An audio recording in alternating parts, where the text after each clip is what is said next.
The world awoke to a financial shock, a jolt that reverberated across continents before most people had even poured their first cup of coffee. In a move that stunned markets and policymakers alike, Japan announced it would divest its massive U.S. Treasury holdings and, in a historic pivot, adopt the Chinese yuan for its energy imports. This was a decision that few had predicted, and its implications were immediately felt. This was no ordinary policy shift. It was a seismic break from decades of close economic and diplomatic alliance between Tokyo and Washington. The trust that had underpinned the post-war order was suddenly in question. The news sent global markets into chaos. Traders, investors, and analysts scrambled to make sense of the new reality, as uncertainty rippled through every major financial center. The dollar index plunged to levels not seen in years, while U.S. Treasury yields soared, reflecting a sudden loss of confidence in what was once considered the world's safest asset. On trading floors from New York to London to Hong Kong, traders scrambled to adjust their positions as the very foundation of the post-war financial order cracked beneath their feet. Japan, once America's most reliable creditor and a pillar of U.S. debt financing, was now a seller. The sudden withdrawal left a gaping hole in the market, raising urgent questions about who would step in to fill the void. The silence from Washington was telling. The White House, caught off guard, scrambled behind closed doors to formulate a response. President Trump, usually quick to respond to global events, said nothing as panic spread through the corridors of power and the world's financial capitals. Was this a bold negotiation tactic by Japan, or the opening salvo in a new kind of financial Cold War? Analysts debated furiously, but answers were scarce. The world's faith in the dollar as the ultimate safe haven was shaken to its core. Investors everywhere began to question the stability of the global financial system. In trading rooms from London to Frankfurt to Hong Kong, investors wondered aloud, if Japan could walk away, who might be next? The sense of vulnerability was palpable. The global financial landscape had changed overnight, with ripple effects spreading through every major economy and financial district. The era of unquestioned U.S. economic dominance was suddenly in doubt, and the world watched anxiously for what would come next. As the sun rose over New York, uncertainty reigned. The city that never sleeps was gripped by anxiety, as traders and executives braced for another volatile day. The markets braced for aftershocks, knowing that the initial tremor was only the beginning of a much larger upheaval. Around the globe, newsrooms buzzed with speculation and fear. The world was entering a new, unpredictable era where old certainties no longer applied. The rules had changed overnight, and no one, neither governments nor markets, knew what would come next. Boardrooms filled with anxious executives and trading floors emptied as uncertainty took hold. The financial earthquake had only just begun, and its aftershocks would be felt for years to come. Japan's drastic move was born of desperation, not malice. The world watched as the nation, once an economic powerhouse, found itself forced to make difficult choices. This wasn't a decision made lightly, but rather the result of mounting pressures that had been building for years. Decades of stagnation, a shrinking, aging population, and a crushing debt burden left Japan cornered. The country's famous work ethic and innovation could no longer offset the demographic crisis and ballooning government obligations. Each year, fewer young people entered the workforce, while social welfare costs soared. The old strategy, buying U.S. treasuries and relying on the dollar, had become a liability. What once seemed like a safe bet now exposed Japan to global volatility and limited its financial flexibility. Energy imports, paid in dollars, drained Japan's wealth and exposed it to currency risk. Every fluctuation in the dollar-yen exchange rate threatened to destabilize the economy, making energy security a constant concern. After Fukushima, dependence on imported fossil fuels only grew.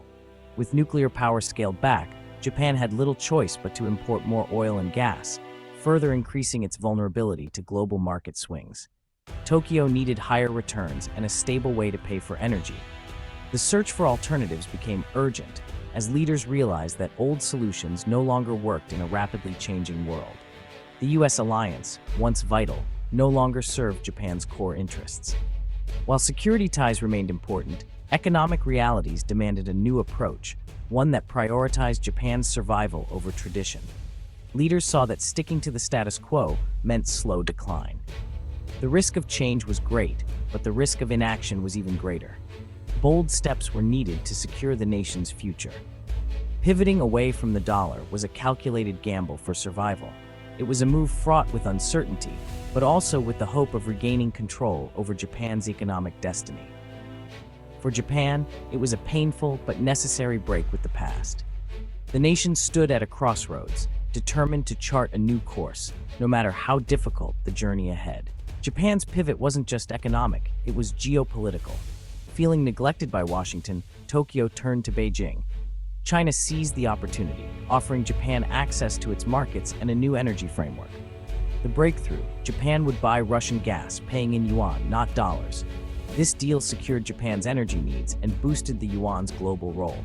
The Tokyo-Beijing-Moscow axis was born, an alliance of necessity, not trust. For Japan, it was a lifeline. For China and Russia, a strategic win. The partnership is fragile, but its impact is profound. Asia's balance of power had shifted overnight. Japan's adoption of the yuan for energy trade was a turning point. The yuan, once tightly controlled, now gained legitimacy as a global currency. Japan's move signaled to the world the dollar's monopoly was over. By paying for imports in yuan, Japan insulated itself from dollar volatility and U.S. policy shifts. This closed-loop system made Japan's economy more resilient. The trend was clear: more nations were seeking alternatives to the dollar. The BRICS bloc and others accelerated their de-dollarization efforts. The era of dollar supremacy was fading fast. Japan's gradual sale of U.S. treasuries sent shockwaves through global markets, catching investors and policymakers off guard. For decades, Japan had been one of the largest foreign holders of U.S. government debt, providing crucial support to America's borrowing needs. Now, the world was watching as Japan quietly shifted its strategy. The U.S. suddenly faced higher borrowing costs as it scrambled to find new buyers for its massive debt. The Treasury Department was forced to offer higher yields to attract investors, putting pressure on the entire financial system.